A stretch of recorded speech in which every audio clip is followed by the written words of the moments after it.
The booming knock on the door was deafening as it echoed throughout the house. Having just arrived home, the sound startled Alan Holloway as he casually threw his coat on a nearby chair.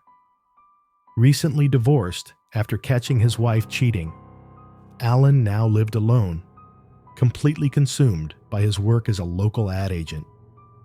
The unexpected knocking persisted, raising questions and an uneasy feeling. "Hello?" He answered the door, a hint of annoyance in his voice. Standing before him was a small-framed man with short, black, disheveled hair. His eyes were dull and almost lifeless. Alan stared at him, initially confused. Then recognition slowly dawned on him. "Lonny?" He smirked, recalling the scrawny kid he used to bully. "Little Lonny McCollin. How the hell are you? It's been forever." "I forgive you," Lonny muttered in a low, monotone voice, extending a small wooden box as a gesture of forgiveness. His lips twisted into a hellish sneer that morphed into a distorted smile. He stood motionless, his arms outstretched like some grotesque statue offering a bizarre gift. "What's wrong with you?" Alan reluctantly reached out, accepting the box. "Do you need any help?" He watched as Lonny turned around and walked off into the calm, dark night. Confused and unsettled, Alan called out to Lonny for some sort of explanation, but Lonny simply vanished into the shadows like a ghost. Alan had always felt a twinge of guilt for picking on Lonny as kids, chalking it up to playful hazing and teenage angst. Puzzled by the eerie encounter, Alan locked the door and glanced down at the box. The small wooden box was adorned with strange hieroglyphs and lettering, no bigger than a shoebox and surprisingly lightweight. The lid was held down tightly by a single metal latch, but Alan noticed that the lock had no keyhole. He shook the box, but it made no sound. Finding it extremely bizarre, Alan disregarded the oddity and tossed it aside without giving it any further thought. Making his way to the kitchen, he decided to pour himself a drink to loosen up and get comfortable. He stopped dead in his tracks when he saw the same wooden box now resting atop the kitchen counter. Alan quickly glanced back to where he had tossed it and saw that the box was no longer there. A feeling of uneasiness swept over him as he slowly started to approach the mysterious box. Suddenly, he heard scratching from inside the box, nails grinding menacingly against the wood. The sound grew louder and more desperate the closer he advanced, swelling his uneasiness into a wave of panic. Alan decided to arm himself against whatever creature might be trying to escape from within the box. He figured it must be some sort of rodent or stray animal, a harmless prank being played on him in retribution for his bullying antics from years past. He grabbed a fireplace poker, determined to put an end to the bothersome stunt.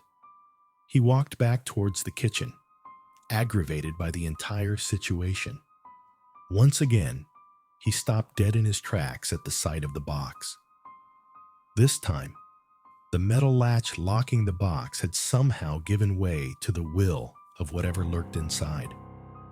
The wooden box now sat on the counter with the lid wide open, and whatever was clawing inside now had the freedom to escape. The scratching sound intensified, drowning out all other noises. The air turned frigid around Alan, his nerves tensed with anticipation like the strings of a bow. He held his breath as the smell of sulfur filled the room and watched in horror as a single hand emerged from the depths of the box. Slowly, a figure-like creature surfaced. The cracking sound of its limbs contorting sent shivers down Alan's spine as it sluggishly crawled out. With a thin frame and dense charcoal skin, the nightmarish creature towered insidiously over him. Paralyzed with fear, Alan felt his heart pounding as if it would burst from his chest. He wanted nothing more than to look away and run, but his primordial fear gave no quarter. The creature's eyes flared with an orange-yellow glow, reptilian-like pupils burning a foul gaze through him. Barbed quills rested atop its shoulders, slightly covered by long black matted hair.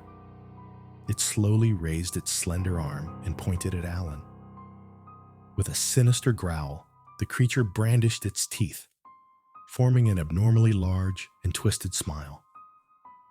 Razor-sharp, triangular, interlocking rows of white death greeted Alan. Words stuck in his throat as he stared directly at the monstrosity before him. Summoning every bit of courage, he broke free from the suffocating grip of his paralyzing fear. He darted in a frenzy across the hallway towards his bedroom, his heart pounding like war drums in his ears. His mind raced wildly, trying to make sense of what was happening, but it was too overwhelming to grasp. Instinct and self-preservation drove Alan's will now. He slammed the bedroom door shut, desperately searching for an escape. The windows were tightly latched, and he knew in his soul he didn't have much time. Outside, he could hear the floorboards creaking underfoot as the creature stalked closer.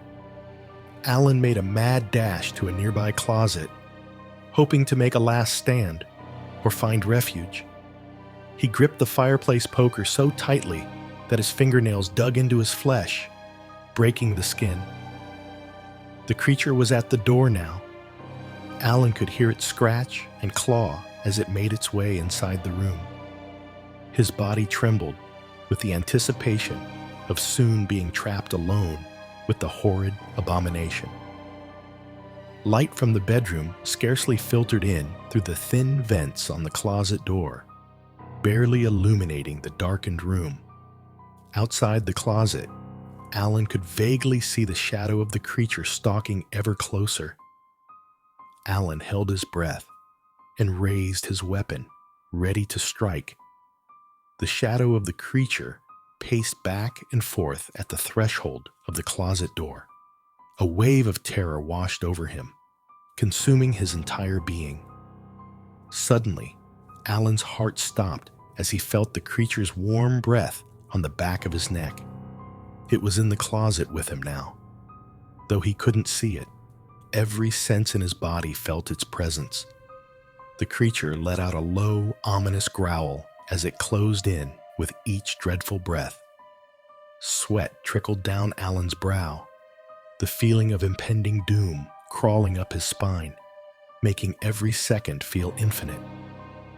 He turned around and swung wildly, lashing out in the darkness. It was over in seconds. A horrifying, gut-wrenching scream bellowed out with deafening intensity, sealing Alan's fate. The knock on the door came abruptly, sounding like a thunderous roar. It had been weeks since Alan's ex-wife, Grace, had heard anything from him. The divorce had been messy, and things had ended badly. However, it wasn't like Alan to just disappear without telling somebody. She made her way to the door, and once again, the foreboding knock rang out louder than before, filling her with apprehension. "Hello?" Grace opened the door and was stunned to see Alan standing there. "Alan, where on earth have you been? Everyone's been looking for you," she exclaimed. She stared at him, standing in the doorway with a dull and vacant look in his eyes. His hair was unkempt, and his face was drawn, as if a great albatross hung around his neck, weighing him down. His hands clutched tightly around a small wooden box that he slowly raised toward her, like a peace offering. Visibly shaken, Grace accepted the small box while unleashing a barrage of questions on Alan. "What happened to you? Where did you go? Are you all right?" she asked, her voice trembling with concern. Alan remained silent, his expression unchanging. The box in Grace's hands felt unusually cold, sending a shiver down her spine.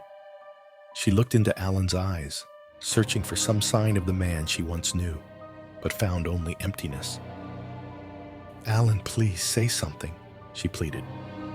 But Alan stood motionless, his eyes fixed on the box. Grace's fingers traced the strange hieroglyphs and lettering adorning the wood. She glanced back up at Alan, fear creeping into her voice. "What is this? Where did you get it?"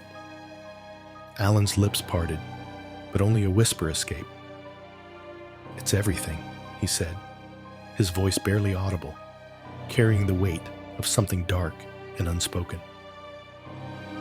Grace's grip tightened around the box as a sense of dread settled over her. She took a step back, her instincts screaming at her to run, but her concern for Alan held her in place. The air between them grew thick with unspoken horrors as she realized that whatever had happened to Alan, whatever was inside that box, was far from over.